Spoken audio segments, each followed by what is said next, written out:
Ketika Nabi Muhammad SAW tiba di Yatsrib, beliau menghadapi tantangan sosial yang sangat kompleks. Masyarakat Madinah terdiri dari berbagai kabilah Arab yang saling bermusuhan. Ditambah komunitas Yahudi yang memiliki sistem hukum dan ekonomi sendiri. Dalam kitab Al-Sirah Al-Nabawiyah, Ibnu Ishaq menggambarkan situasi ini sebagai peperangan yang tiada henti antar suku Aus dan Hazraj. Langkah pertama Nabi dalam membangun masyarakat majemuk adalah menciptakan persaudaraan antara Muhajirin dan Ansyar. Konsep muahah ini bukan sekadar retorika, tetapi implementasi nyata dalam berbagi harta dan kehidupan. Dalam Al-Maghazi, Al-Waqidi menceritakan bagaimana Sa'id bin Al-Rabi menawarkan setengah hartanya kepada Abdurrahman bin Auf tanpa syarat. Pendekatan Nabi dalam mengelola keragaman agama sangat visioner. Pasal 25 Piagam Madinah menyatakan, bagi kaum Yahudi agama mereka dan bagi kaum Muslimin agama mereka. Kalimat ini menjadi landasan kebebasan beragama yang revolusioner pada masanya. Dalam tafsir Al-Baghawi, prinsip ini dijelaskan sebagai bentuk pengakuan terhadap otentisitas keyakinan masing-masing. Sistem hukum yang dibangun dalam Piagam Madinah sangat progresif.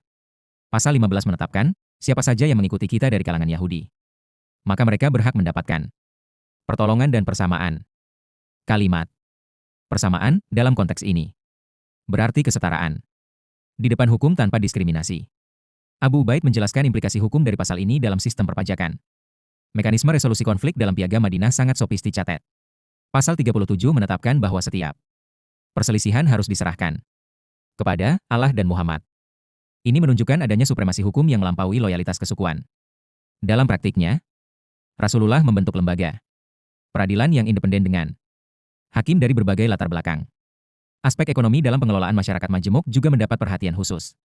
Piagam Madinah mengatur sistem keuangan publik yang transparan dengan Baitul Mal sebagai institusi sentral. Ibnu Katsir mencatat bagaimana Nabi menetapkan sistem zakat, infak, dan sedekah yang terorganisir untuk kesejahteraan semua warga tanpa memandang agama. Pertahanan dan keamanan menjadi pilar penting dalam masyarakat majemuk Madinah. Pasal 44 menegaskan, sesungguhnya mereka bahu-membahu dalam menghadapi musuh yang menyerang. Yatsrib. Komitmen bersama ini mengikat semua kelompok dalam satu sistem pertahanan yang integral. Konsep ini mirip dengan sistem pertahanan semesta dalam terminologi modern. Keberhasilan Nabi dalam membangun masyarakat majemuk tidak lepas dari pendekatan psikologis yang brilian. Beliau memahami karakter setiap kelompok dan menghormati identitas kultural mereka. At-Tirmidzi menggambarkan bagaimana Nabi berinteraksi dengan semua kalangan dengan penuh penghormatan dan empati. Relevansi model Piagam Madinah untuk Indonesia sangat jelas. Prinsip Bhinneka Tunggal Ika memiliki resonansi kuat dengan semangat Piagam Madinah.